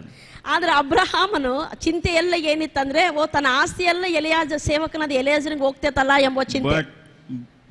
But in Genesis ಆದಿಕಾಂಡ chapter 17, 17ನೇ ಅಧ್ಯಾಯ verse 15. 15ನೇ ವಚನ. And God said to Abraham, as for Sarah, your wife, you shall not call her Sarai, but Sarah shall be her name. I will bless her, and moreover, I will give you a son by her, and I will bless her, and she shall become nations. Kings of people shall come from her. Then Abram fell on his face and laughed and said to himself, shall a child be born to a man who is 100 years old? Sarah, who is 90 years old, bear a child? ಇಲ್ಲಿ ನಾನು ಇದಲ್ಲದೆ ದೇವರ ಅಬ್ರಹಾಮನಿಗೆ, ನೀನು ಇನ್ನು ಮುಂದೆ ನಿನ್ನ ಪತ್ನಿಯನ್ನು ಸಾರಾಯ್ ಎಂದು ಕರೆಯದೆ ಸಾರಾ ಎಂದು ಕರೆಯಬೇಕು. ನಾನು ಆಕೆಯನ್ನು ಆಶೀರ್ವದಿಸಿ ಆಕೆಯಲ್ಲಿ ನಿನಗೆ ಮಗನನ್ನು ಕೊಡುವೆನು. ನಾನು ಆಕೆಯನ್ನು ಆಶೀರ್ವದಿಸಿದ್ದರಿಂದ ಆಕೆಯಿಂದ ಅನೇಕ ಜನಾಂಗಗಳು ಅರಸರು ಉತ್ಪತ್ತಿಯಾಗುವರು ಎಂದು ಹೇಳಿದನು. ಅಬ್ರಹಾಮನು ಅಡ್ಡಬಿದ್ದು ನಕ್ಕು, 100 ವರ್ಷದವನಿಗೆ ಮಗ ಹುಟ್ಟುವುದುಂಟೆ, 90 ವರ್ಷದವಳಾದ ಸಾರಳು ಹೆತ್ತಾಳೆ ಎಂದು ಮನಸ್ಸಿನಲ್ಲಿ ಅಂದುಕೊಂಡು When God had promised Abraham and Sarah, ಅಬ್ರಹಾಮನಿಗೆ ಸಾರಳಿಗೆ ದೇವರು ವಾಗ್ದಾನ ಮಾಡಿದಾಗ they both laughed at God's promise. ದೇವರ ವಾಗ್ದಾನದ ವಿಷಯದಲ್ಲಿ ಅವರಿಬ್ಬರು ಗಂಡ ಹೆಂಡತಿ ಅವರು ನಗುತ್ತಾರೆ. They disbelieved the God's promise. ಆತನ ವಾಗ್ದಾನವನ್ನು ಅವರು ನಂಬುವವರಾಗಿರುವುದಿಲ್ಲ. And some years later, ಆದರೆ ಕೆಲವು ವರ್ಷಗಳ ನಂತರ they turned and began to taste that God is good, that God can do all things. ಕೆಲವು ಸಮಯದ ನಂತರ, ಕೆಲವು ವರ್ಷಗಳ ನಂತರ ಅವರು ದೇವರ ಕಡೆ ತಿರುಗಿಕೊಂಡವರಾಗಿ, ದೇವರು ಒಳ್ಳೆಯವನು, ಆತನು ಏನು ಬೇಕಾದರೂ ಮಾಡಬಲ್ಲ, ಎಲ್ಲದಕ್ಕೂ ಆತನ ಶಕ್ತನೆಂಬುದಾಗಿ ತಿಳ್ಕೊಂಡರು. And Abraham and Sarah never stayed in their old position. ಇಲ್ಲಿ ನಾವು ನೋಡ್ತೇವೆ, ಅಬ್ರಹಾಮು ಸಾರಳು ಮೊದಲು ಇದ್ದ ಹಾಗೆ, ಅಪನಂಬಿಕೆಯಿಂದ ಇದ್ದ ಹಾಗೆ ಅವರು ಹಾಗೇನೆ ಇರಲಿಲ್ಲ. They grew more strong in faith. ಅವರು ನಂಬಿಕೆಯಲ್ಲಿ ಬಲವಾಗಿ ಬೆಳೆಯುತ್ತಾ ಬಂದರು.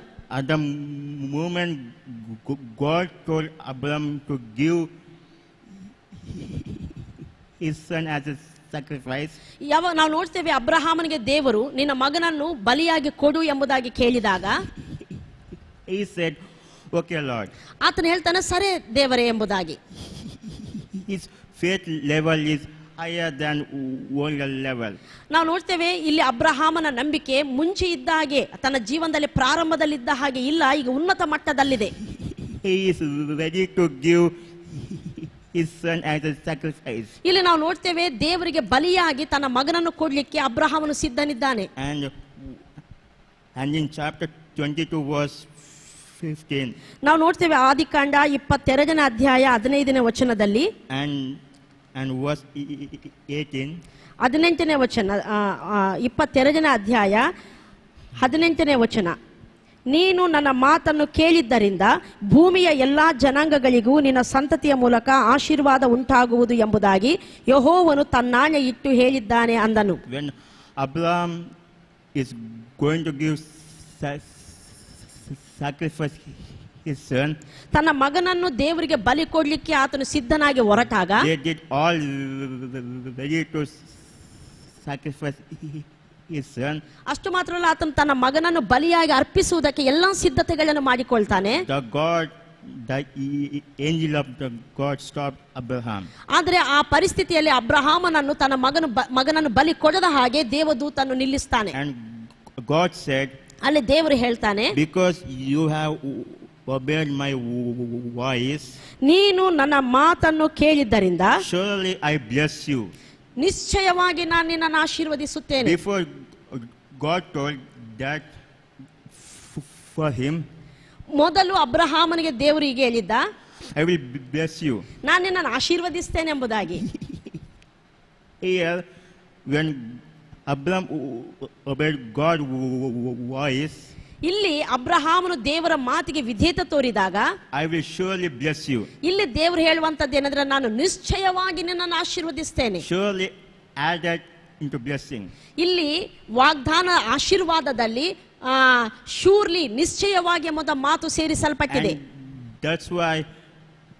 And that's why Abraham obtained promise by showing little faith. ಇಲ್ಲಿ ಆದದರಿಂದ ಅಬ್ರಹಾಮನು ಈ ರೀತಿ ನಂಬಿಕೆಯಲ್ಲಿ ಬಲವಾಗಿ ಬೆಳೆದದ್ದರಿಂದ ವಾಗ್ದಾನದ ಫಲವನ್ನು ಆತನು ಹೊಂದಿದನು. 2 Samuel 2ನೇ ಸಮುವೇಲ 2 Samuel chapter 7 7ನೇ ಅಧ್ಯಾಯ 2ನೇ ಸಮುವೇಲ 7ನೇ ಅಧ್ಯಾಯ 1 to 16. Read it in your home. This time is not permitting. ಇಲ್ಲಿ ನಾವು ನೋಡ್ತೇವೆ ನಮಗೆ ಸಮಯ ಅಭಾವವಿರುವುದರಿಂದ ಈ ಒಂದು ಭಾಗವನ್ನು 2ನೇ ಸಮುವೇಲ 7ನೇ ಅಧ್ಯಾಯ 1ರಿಂದ 16ನೇ ವಚನ ತನಕ ನೀವು ಮನೆಯಲ್ಲಿ ಓದಬೇಕೆಂಬುದಾಗಿ ಕೇಳಿಕೊಳ್ತೇನೆ. Here God has blessed David. ಇಲ್ಲಿ ದಾವೀದನನ್ನು ದೇವರು ಆಶೀರ್ವದಿಸ್ತಾನೆ. David has built house and palaces. ದಾವೀದನಿಗೆ ದೊಡ್ಡ ಮನೆ ಇದೆ, ಅರಮನೆ ಸಹ ಇದೆ. When David told his people how God blesses them. ಅಲ್ಲಿ ಆತನು ತನ್ನ ಜನರಿಗೆ ದೇವರು ತನ್ನನ್ನು ಹೇಗೆ ಆಶೀರ್ವದಿಸಿದ ಎಂಬುದಾಗಿ ಹೇಳ್ತಾನೆ. From shepherd boy to king.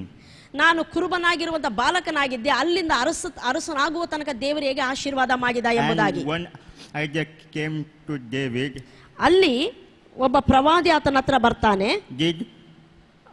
Did ark of God had a permanent place? ಆತನ ಹೇಳ್ತಾನೆ, ದೇವರ ಮಂಜೂಷಕ್ಕೆ ಒಂದು ಸ್ಥಳವನ್ನು ನಾನು ನಿರ್ಮಿಸಬೇಕೆಂಬುದಾಗಿ ದಾವೀದನ ಹೇಳ್ತಾನೆ. And David called prophet. ಆಗ ದಾವೀದನು ಪ್ರವಾದಿಯನ್ನು ಕರೆಸುತ್ತಾನೆ. David told all the things that ತನಗೆ ದೇವರು ಹೇಗೆ ಆಶೀರ್ವಾದ ಮಾಡಿದ, ಈಗ ತನ್ನ ಮನಸ್ಸಿನಲ್ಲಿ ದೇವರ ಮಂಜೂಷಕ್ಕೋಸ್ಕರ ಆಲಯ ಕಟ್ಟಬೇಕೆಂಬ ಆಲೋಚನೆ, ಇವೆಲ್ಲವನ್ನು ನಾತಾನ ಹತ್ರ ಆತನು ಪ್ರವಾದಿ ಹತ್ರ ಹಂಚಿಕೊಳ್ತಾನೆ. And prophet told that go on, do it. ಆದ್ರೆ ಅಲ್ಲಿ ನಾತಾನನು ಹೇಳ್ತಾನೆ, ಹೋಗು, ನಿನ್ನ ಮನಸ್ಸಿನಲ್ಲಿ ಬಂದದ್ದನ್ನು ನೀನು ಮಾಡು ಎಂಬುದಾಗಿ. And God told to prophet, ಆದ್ರೆ ಅಲ್ಲಿ ದೇವರು ಪ್ರವಾದಿಗೆ ಈ ರೀತಿ ಹೇಳ್ತಾನೆ, from when I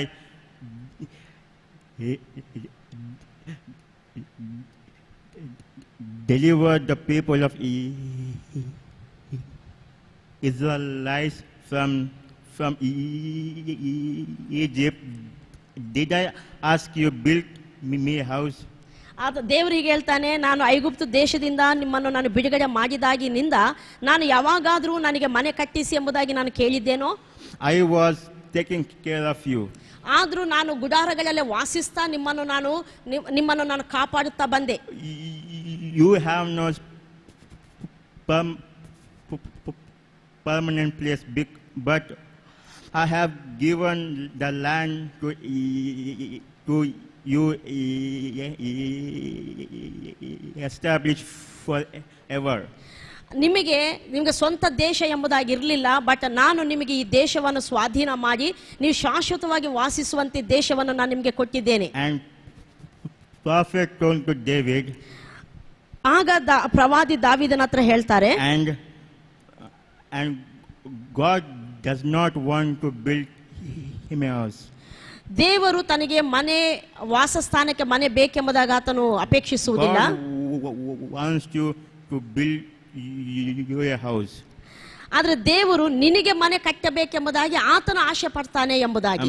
amen. This house means that ಇದು ಅಂದ್ರೆ ನಿನಗೆ ಮನೆ ಕಟ್ಟಿಸ್ತೇನೆ ಎಂಬುದಾಗಿ ದೇವರು ಹೇಳುವಾಗ ಅದರ ಅರ್ಥ, after ದಾವೀದ ನಂತರ his son is going to rule.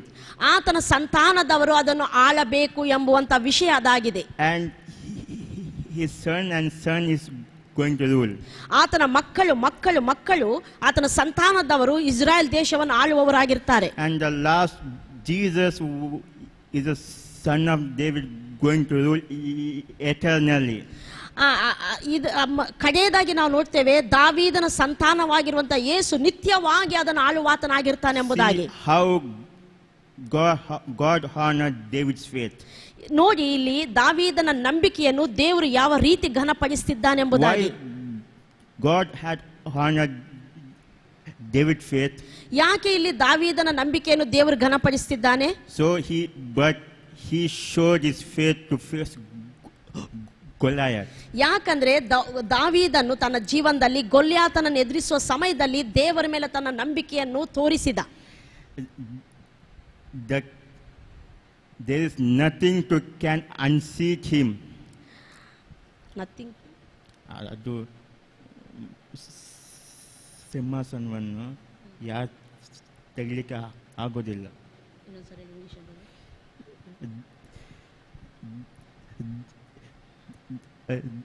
There is nothing, no one can unseat him. That Jesus' throne is forever and ever. ಆ ದಾವೀದನ ಸಿಂಹಾಸನವನ್ನು ಯಾರು ತಕ್ಕೊಳ್ಳಿಕ್ಕಾಗುವುದಿಲ್ಲ. ಯೇಸು ಕ್ರಿಸ್ತನ ಅದರ ಮೇಲೆ ಯುಗ ಯುಗಾಂತರಗಳಲ್ಲಿ ಆಳುವಾತನಾಗಿರ್ತಾನೆ. When see how God honored David's faith. ಇಲ್ಲಿ ಇದರ ಮೂಲಕ ನಮಗೆ ಗೊತ್ತಾಗ್ತೈತೆ ದಾವೀದನ ನಂಬಿಕೆ, ದೇವರಲ್ಲಿ ಆತನ ಇಟ್ಟಂತ ನಂಬಿಕೆಯನ್ನು ದೇವರು ಯಾವ ರೀತಿ ಘನಪಡಿಸಿದ ಎಂಬುದಾಗಿ. And we see Joshua. ಮತ್ತು ಯೆಹೋಶುವನನ್ನು ನಾವು ನೋಡ್ತೇವೆ. Joshua was pleasing to God. ಯೆಹೋಶುವನು ದೇವರನ್ನು ಮೆಚ್ಚಿಸುವವನಾಗಿದ್ದ. And Joshua was among the 12 spies where first they went to spy the land of promised land. ನಾವು ನೋಡ್ತೇವೆ ಇಸ್ರಾಯೇಲ್ ದೇಶವನ್ನು ಗೂಢಾಚಾರಿ ಕೆಲಸ ಮಾಡಲಿಕ್ಕೆ ಹೋದಂತ 12 ಜನರಲ್ಲಿ ಯೆಹೋಶುವನು ಒಬ್ಬನಾಗಿದ್ದ. They brought 10 people were brought evil reports. ಹಾಗೆ ಗೂಢಾಚಾರಿ ಕೆಲಸಕ್ಕೆ ಹೋದಂತ 10 ಜನರು ಕೆಟ್ಟ ಸಮಾಚಾರವನ್ನು ತಂದರು. But 2 of them brought good report. ಅವರಲ್ಲಿ 2 ಮಾತ್ರ ಒಳ್ಳೆಯ ಸಂದೇಶವನ್ನು ಅಲ್ಲಿಂದ ತಂದರು. And they see the majority of people they refuse to go into promised land. ಇಸ್ರಾಯೇಲ್ಯರು ಕೆಟ್ಟ ಸಮಾಚಾರ ತಂದಂತ ದೊಡ್ಡ ಹೆಚ್ಚಿನ ಜನರ ಸಂಗಡ ಸೇರಿಕೊಂಡು ಇಸ್ರಾಯೇಲ್ ದೇಶಕ್ಕೆ ಹೋಗುವುದನ್ನು ಅವರು ನಿರಾಕರಿಸಿದರು. And they stayed in 40 years in wilderness. ಅವರೆಲ್ಲರೂ ಆ ಕೆಟ್ಟ ಸಮಾಚಾರದ ಮೂಲಕವಾಗಿ 40 ವರ್ಷ ಅರಣ್ಯದಲ್ಲಿಯೇ ಉಳ್ಕೊಂಡರು. I mean, God so pleased with Joshua and Caleb. ಆ ಸ್ಥಳದಲ್ಲಿ ನಾವು ನೋಡ್ತೇವೆ ಯೆಹೋಶುವನ ಕಾಲೇಬನ ವಿಷಯದಲ್ಲಿ ದೇವರು ಬಹಳ ಮೆಚ್ಚುಗೆ ಉಳ್ಳವನಾಗಿರ್ತಾನೆ. God is waiting to bless him. ಆದ್ದರಿಂದ ಅವರು ಆ ನಂಬಿಕೆಯನ್ನು ದೇವರಲ್ಲಿ ಇಟ್ಟದರಿಂದ ಆ ಯೆಹೋಶುವನನ್ನು ದೇವರ ಆಶೀರ್ವಾದ ಮಾಡಲಿಕ್ಕೆ ಮನಸ್ಸುಳ್ಳವನಾಗಿರ್ತಾನೆ. When Joshua standing before the wall of Jericho, ನಾವು ನೋಡ್ತೇವೆ ಯೆರಿಕೋ ಗೋಡೆ ಮುಂದೆ ಯೆಹೋಶುವನು ನಿಂತಾಗ, because faith the wall of Jericho brought down. ಅಲ್ಲಿ ನಾವು ನೋಡ್ತೇವೆ ನಂಬಿಕೆಯ ಮೂಲಕವೇ ಯೆರಿಕೋ ಗೋಡೆ ಬಿದ್ದು ಹೋಯಿತು ಎಂಬುದಾಗಿ. And God has promised Joshua. ಅಷ್ಟು ಮಾತ್ರ ಅಲ್ಲ, ಅಲ್ಲಿ ದೇವರು ಯೆಹೋಶುವನಿಗೆ ವಾಗ್ದಾನ ಮಾಡ್ತಾನೆ. Joshua chapter 1 verse 2 to 4. ಅಲ್ಲಿ ನಾವು ನೋಡ್ತೇವೆ ಯೆಹೋಶುವನ ಪುಸ್ತಕ 1ನೇ ಅಧ್ಯಾಯ 1, 2, 3 ವಚನಗಳು. 2 to 4. 2ರಿಂದ 4 ತನಕ. ಯೆಹೋಶುವನಿಗೆ, ನನ್ನ ಸೇವಕನಾದ ಮೋಶೆ ಸತ್ತನು, ನೀನು ಈಗ ಎದ್ದು ಸಮಸ್ತ ಪ್ರಜಾ ಸಹಿತವಾಗಿ ಈ ಯೊರ್ದಾನ್ ಹೊಳೆಯನ್ನು ದಾಟಿ ನಾನು ಇಸ್ರಾಯೇಲರಿಗೆ ಕೊಡುವ ದೇಶಕ್ಕೆ ಹೋಗು. ನಾನು ಮೋಶೆಗೆ ಹೇಳಿದಂತೆ ನೀವು ಕಾಲಿಡುವ ಸ್ಥಳವೆಲ್ಲ ನಿಮಗೆ ಕೊಟ್ಟಿದ್ದೇನೆ. ಅರಣ್ಯವು ಈ ಲೆಬಾನೋನ್ ಪರ್ವತವು ಮೊದಲುಗೊಂಡು Euphrates ಮಹಾನದಿಯವರೆಗಿರುವ ಹಿತ್ತಿಯರ ದೇಶವೆಲ್ಲ ನಿಮ್ಮದಾಗುವುದು.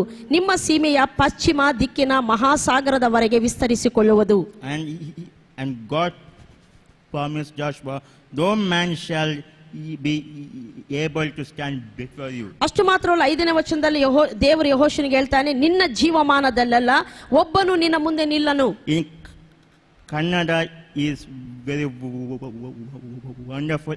As long you live, no man shall able to stand before you.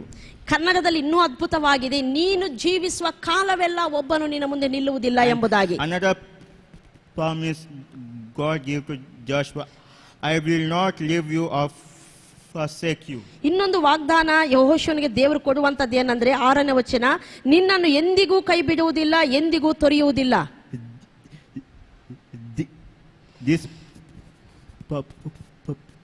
promise is mother of all promises. ಈ ಒಂದು 2 ವಾಗ್ದಾನಗಳು ಎಲ್ಲಾ ವಾಗ್ದಾನಗಳಿಗೆ ತಾಯಿ ಇದ್ದ ಹಾಗೆ. Amen. Amen. This promise is so wonderful. ಈ ಒಂದು ವಾಗ್ದಾನ ಬಹಳ ಅದ್ಭುತವಾಗಿದೆ. See how God honors Joshua's faith. ಯೆಹೋಶುವನ ನಂಬಿಕೆಯನ್ನು ದೇವರು ಹೇಗೆ ಘನಪಡಿಸಿದ್ದಾನೆ ನೋಡಿ. Joshua shows little faith. ಯೆಹೋಶುವನು ಸಣ್ಣ ನಂಬಿಕೆಯನ್ನು ದೇವರ ಕಡೆ ಆತನು ತೋರಿಸಿದ. God uses that faith into blessing. ಆ ಒಂದು ನಂಬಿಕೆ ದೇವರ ಕಡೆ ಆತನ ಇಟ್ಟಂತ ನಂಬಿಕೆಯನ್ನು ದೇವರು ಆಶೀರ್ವಾದವಾಗಿ ಮಾರ್ಪಡಿಸಿದ. God honors Joshua's faith. ದೇವರು ಯೆಹೋಶುವನ ನಂಬಿಕೆಯನ್ನು ಘನಪಡಿಸಿದ್ದಾನೆ. And how to fulfill the God's promise in our life. ಎರಡನೇದಾಗಿ ನಮ್ಮ ಜೀವನದಲ್ಲಿ ದೇವರ ವಾಗ್ದಾನಗಳನ್ನು ನಾವು ಅದನ್ನು ಸ್ವಾಧೀನ ಮಾಡಿಕೊಳ್ಳುವುದು ಹೇಗೆ? By the meditation. ನಾವು ನೋಡ್ತೇವೆ ನಂಬಿಕೆ ಮೂಲಕ ಎಂಬುದಾಗಿ ನೋಡಿದೆವು. ಎರಡನೇದಾಗಿ ದೇವರ ವಾಕ್ಯದ ಧ್ಯಾನದ ಮೂಲಕ ಎಂಬುದಾಗಿ. Joshua chapter 1 verse 8.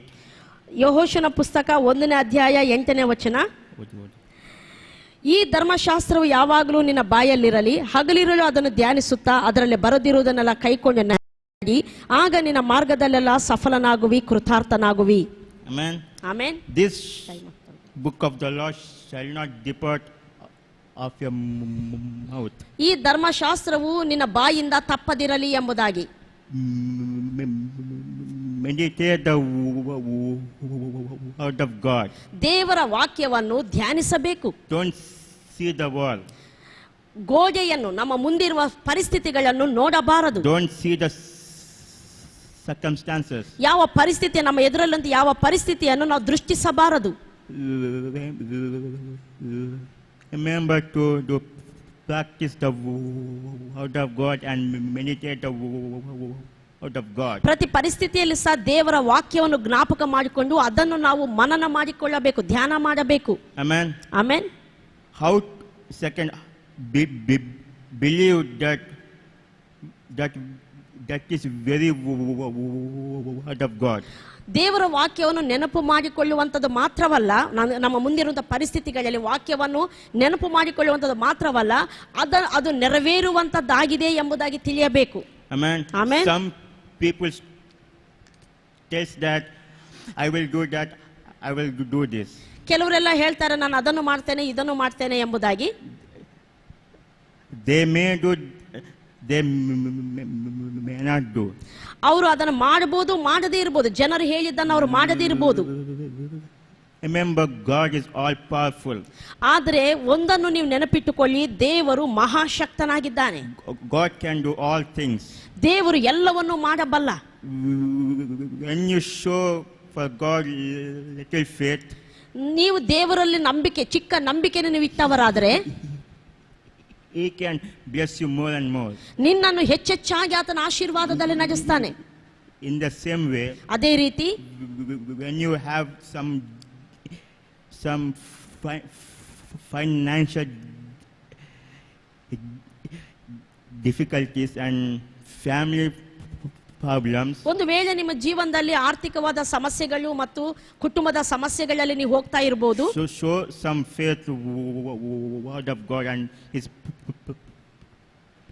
promises. ಅಂತ ಪರಿಸ್ಥಿತಿಯಲ್ಲಿ ನೀವು ಹೋಗುವಾಗ ದೇವರ ವಿಷಯದಲ್ಲಿ, ದೇವರ ವಾಗ್ದಾನದ ವಿಷಯದಲ್ಲಿ ನೀವು ನಂಬಿಕೆಯನ್ನು ತೋರಿಸುವವರಾಗಿರಿ. God will honor your faith. ನೀವು ಚಿಕ್ಕ ನಂಬಿಕೆಯನ್ನು ದೇವರು ನನ್ನ ನಡೆಸಬಲ್ಲ ಎಂಬುದಾಗಿ ನೀವು ತೋರಿಸುವಂತದ್ದಾದ್ರೆ ದೇವರು ನಿಮ್ಮ ನಂಬಿಕೆಯನ್ನು ಘನಪಡಿಸ್ತಾನೆ. God can bless you more and more. ನಿನ್ನನ್ನು ದೇವರು ಹೆಚ್ಚೆಚ್ಚಾಗಿ ಆಶೀರ್ವಾದದಲ್ಲಿ ನಡೆಸುವ ಆತನಾಗಿರ್ತಾನೆ. Amen. God Amen. bless you. ದೇವರು ನಿಮ್ಮನ್ನು ಆಶೀರ್ವದಿಸಲಿ. Amen. Praise the Lord. Hallelujah. ದೇವರ ನಾಮಕ್ಕೆ ಸ್ತೋತ್ರವಾಗಲಿ. ನಾವಿಷ್ಟು ತನಕ ದೇವರ ವಾಕ್ಯವನ್ನು ನಾವು ಕೇಳಿದೆವು. ನಂಬಿಕೆಯ ಮೂಲಕ ಅವರು ನೀತಿಯನ್ನು ನಡೆಸಿದರು, ವಾಗ್ದಾನಗಳನ್ನು ಪಡ್ಕೊಂಡರು, ಅಂದರೆ ಆ ವಾಗ್ದಾನಗಳನ್ನು ನೆರವೇರ್ಪನ್ನು ಅವರು ಕಂಡರು ಎಂಬುದಾಗಿ. ನಮ್ಮ ಜೀವನದಲ್ಲಿ ದೇವರನ್ನು ಮೆಚ್ಚಿಸುವ, ಅಂದರೆ ದೇವರಿಗೆ ಇಷ್ಟವಾದಂಥ ರೀತಿಯಲ್ಲಿ ನಮ್ಮ ಜೀವನದಲ್ಲಿ ಕಾರ್ಯಗಳನ್ನು ಮಾಡುವಂಥದ್ದು ದೇವರ ನೀತಿಯನ್ನು ನೆರವೇರಿಸುವಂಥದ್ದಾಗಿದೆ ಎಂಬುದಾಗಿ ನಾವು ಮೊದಲನೇದಾಗಿ ನಾವು ನೋಡಿದೆವು. ನಾವು ನೋಡ್ತೇವೆ, ನಾವು ದೇವರ ನಂಬಿಕೆಯಲ್ಲಿ ನಾವು ನಡೀತಾ ಜೀವಿಸುವಾಗ ದೇವರಿಗೆ ಮೆಚ್ಚುಗೆಯಾದ ರೀತಿಯಲ್ಲಿ ನಮ್ಮ ಜೀವನದ ಎಲ್ಲ ಪರಿಸ್ಥಿತಿಯಲ್ಲಿ ನಾವು ನಡ್ಕೊಳ್ಳುವಂಥವರಾಗಿರ್ತೇವೆ. ದಾವೀದನು ಸೌಲನ ಆತನ ಕೈಗೆ ಒಪ್ಪಿಸಲ್ಪಟ್ಟಾಗ ಸಹ ದೇವರ ವಾಕ್ಯಕ್ಕೆ ವಿರುದ್ಧವಾಗಿ ಸೌಲನನ್ನು ಆತನು ಕೊಂದಲಿಲ್ಲ. ನಾನು ಅಭಿಷಕ್ತನ ಮೇಲೆ ನನ್ನ ಕೈ ಹಾಕಲ್ಲ ಎಂಬುದಾಗಿ ದೇವರ ಮನಸ್ಸಿನ ಪ್ರಕಾರ ಆತನು ನಡೆದುಕೊಂಡ. ಅದುವೇ ನೀತಿಯನ್ನು ನಡೆಸುವಂಥದ್ದಾಗಿದೆ. ಆದ್ರಿಂದ ಪ್ರಿಯ ದೇವರ ಮಕ್ಕಳೇ, ದೇವರ ಮನಸ್ಸಿನ ಪ್ರಕಾರ ನಡೆಯುವಂಥದ್ದು ಅದು ದೇವರನ್ನು ಮೆಚ್ಚಿಸ್ತೈತೆ. ಎರಡನೇದಾಗಿ ಅದು ನಮ್ಮ ಜೀವಿತವನ್ನು ಮೇಲಕ್ಕೆ ತರ್ತೈತೆ. ಒಂದು ಅದ್ಭುತವಾದ ಮಾತೇನೆಂದರೆ, ನಿನ್ನ ಕೃಪಾ ಕಟಾಕ್ಷಗಳು ನನ್ನನ್ನು ದೊಡ್ಡ ಸ್ಥಿತಿಯನ್ನು ತಂದವಂತ ಮಾತು ನೋಡ್ತೇವೆ. ದೇವರ ಕೃಪೆ ನಮ್ಮನ್ನು ದೊಡ್ಡ ಸ್ಥಿತಿಗೆ ತರ್ತೈತೆ, ಬಟ್ ದೇವರ ಮನಸ್ಸು ನಾವು ಹೊಂದಿರುವಂಥದ್ದು ಸಹ ನಮ್ಮನ್ನು ಉನ್ನತಿಗೆ ಬರುವ ಹಾಗೆ ಮಾಡುವಂಥದ್ದಾಗಿರ್ತೈತೆ. ಎರಡನೇದಾಗಿ ವಾಗ್ದಾನಗಳು ಪಡ್ಕೊಂಡರು ಎಂಬುದಾಗಿ. ಹಳೆ ಒಡಂಬಡಿಕೆಯಲ್ಲಿ ಅನೇಕ ಭಕ್ತರಿಗೆ ದೇವರು ವಾಗ್ದಾನಗಳನ್ನು ಮಾಡಿದ. ಅದನ್ನು ಅವರು ನಂಬಿದಾಗ ತಮ್ಮ ಪರಿಸ್ಥಿತಿಗಳಲ್ಲಿ ಹೋಗುವಾಗ ದೇವರು ಇದನ್ನು ಮಾಡಲಿಕ್ಕೆ ಶಕ್ತನು, ಅದು ಅಸಾಧ್ಯವಾಗಿ ತೋರ್ತಿದ್ದಾಗ್ಯೂ ಇದನ್ನು ಮಾಡಲಿಕ್ಕೆ ಶಕ್ತನು ಎಂಬುದಾಗಿ ಅವರು ನಂಬಿಕೆಯನ್ನು ಆ ವಾಗ್ದಾನದ ವಿಷಯದಲ್ಲಿ ತೋರಿಸುವಾಗ ದೇವರು ಅವರಲ್ಲಿ ಮಹತ್ತರವಾದ ಕಾರ್ಯಗಳನ್ನು ಮಾಡಿದ, ಹೆಚ್ಚೆಚ್ಚಾಗಿ ಆಶೀರ್ವಾದ ಮಾಡಿದ. ನಾವು ಸಹ ಕೆಟ್ಟ ಪರಿಸ್ಥಿತಿಯಲ್ಲಿ ಹೋಗ್ತಾ ಇರ್ಬೋದು, ವಿರೋಧವಾದ ಪರಿಸ್ಥಿತಿಗಳನ್ನು ನಾವು ಹಾದಿ ಹೋಗ್ತಾ ಇರ್ಬೋದು. ಆ ಪರಿಸ್ಥಿತಿಯಲ್ಲಿ ದೇವರ ವಾಕ್ಯವನ್ನು ನಂಬುವವರಾಗಿ ನಮ್ಮ ನಂಬಿಕೆಯನ್ನು ದೇವರ ಮೇಲೆ ಇಡೋಣ. ದೇವರು ಹೆಚ್ಚೆಚ್ಚಾಗಿ ನಮ್ಮನ್ನು ಆಶೀರ್ವಾದ ಮಾಡುವಾತನಾಗಿರ್ತಾನೆ. ದೇವರ ನಾಮಕ್ಕೆ ಸ್ತೋತ್ರ. ನಾವು ಪ್ರಾರ್ಥನೆ ಮಾಡಿಕೊಳ್ಳೋಣ. ಪ್ರೀತಿಯುಳ್ಳ ಪರಲೋಕದ ತಂದೆ ದೇವರೇ, ಯೇಸು ಕ್ರಿಸ್ತನ ನಾಮದಲ್ಲಿ ನಿಮಗೆ ಸ್ತುತಿ ಸ್ತೋತ್ರಗಳನ್ನು ಸಲ್ಲಿಸ್ತೇನೆ. ಈ ಅದ್ಭುತವಾದ ಸಮಯಕ್ಕಾಗಿ ಸ್ತೋತ್ರ, ಮುಖ್ಯವಾಗಿ ನಿನ್ನ ವಾಕ್ಯಕ್ಕಾಗಿ ಸ್ತೋತ್ರ ಸ್ವಾಮಿ. ನಿನ್ನಲ್ಲಿ ನಾವು ತೋರಿಸುವಂಥ ನಂಬಿಕೆ, ನಾವು ನಿನ್ನಗೆ ಮೆಚ್ಚುಗೆಯಾದ ರೀತಿಯಲ್ಲಿ ಈ ಲೋಕದಲ್ಲಿ ಜೀವಿಸುವ ಹಾಗೆ ನಮ್ಮ ನಡೆಸ್ತೈತೆ ಎಂಬುದಾಗಿ, ನಿನ್ನ ವಾಕ್ಯವನ್ನು ನಂಬುವುದರಿಂದ ನಿನ್ನ ವಾಗ್ದಾನವು ನೆರವೇರ್ಲಿಕ್ಕೆ ಅಸಾಧ್ಯವಾದ ಪರಿಸ್ಥಿತಿಯಲ್ಲಿ ಸಹ ಅದು ನೆರವೇರ್ತತೆ, ವಾಗ್ದಾನಗಳು ನೆರವೇರ್ತವೆ ನಂಬಿಕೆಯ ಮೂಲಕ ಎಂಬುದಾಗಿ ನಾವು ನೋಡಿಕೊಂಡೆವು ಸ್ವಾಮಿ. ಪ್ರಿಯ ಪವಿತ್ರಾತ್ಮ ದೇವರೇ, ಈ ವಾಕ್ಯಾನುಸಾರವಾಗಿ ನಿನ್ನಲ್ಲಿ ನಮ್ಮ ನಂಬಿಕೆಯನ್ನು ಎಲ್ಲ ಪರಿಸ್ಥಿತಿಯಲ್ಲಿ ತೋರಿಸುವವರಾಗಿರುವಂತೆ ಪರಿಶುದ್ಧಾತ್ಮನೇ ಈ ವಾಕ್ಯವನ್ನು ಕೇಳ್ತಿರುವಂಥ ನಮ್ಮೆಲ್ಲರನ್ನು ನೀನು ನಡೆಸುವುದಕ್ಕಾಗಿ ನಿನ್ನ ಕೈಗೆ ನಾನು ಒಪ್ಪಿಸಿಕೊಡ್ತೇನೆ. ಈ ವಾಕ್ಯವು ನಮ್ಮ ಹೃದಯದಲ್ಲಿ ಮುದ್ರಿಸಲ್ಪಡಲಿ, ವಾಕ್ಯವು ನಮ್ಮ ಜೀವನದಲ್ಲಿ ಫಲಿಸಲಿ ಕರ್ತಾನೆ. ನಿನ್ನ ನಾಮಕ್ಕೆ ಸ್ತೋತ್ರ ಮಾಡ್ತಾ ಸಮಸ್ತವನ್ನು ನಿನ್ನ ಕೈಗೆ ಒಪ್ಪಿಸಿಕೊಡ್ತಾ, ಈ ವಾಕ್ಯವನ್ನು ವೀಕ್ಷಿಸ್ತಿರುವಂಥ ಕೇಳ್ತಿರುವಂಥ ನಮ್ಮ ಪ್ರಿಯರೆಲ್ಲರಲ್ಲಿ ನಂಬಿಕೆಯಲ್ಲಿ ಅವರ ಅಭಿವೃದ್ಧಿ ಆಗಲಿ ಎಂಬುದಾಗಿ ಪ್ರಾರ್ಥಿಸ್ತಾ ಯೇಸು ಕ್ರಿಸ್ತನ ನಾಮದಲ್ಲಿ ಪ್ರಾರ್ಥಿಸಿ ಬೇಡಿ ಹೊಂದಿದ್ದೇವೆ ಪ್ರೀತಿಯುಳ್ಳ ಪರಲೋಕದ ತಂದೆ. Amen. Amen. God bless you all. Amen.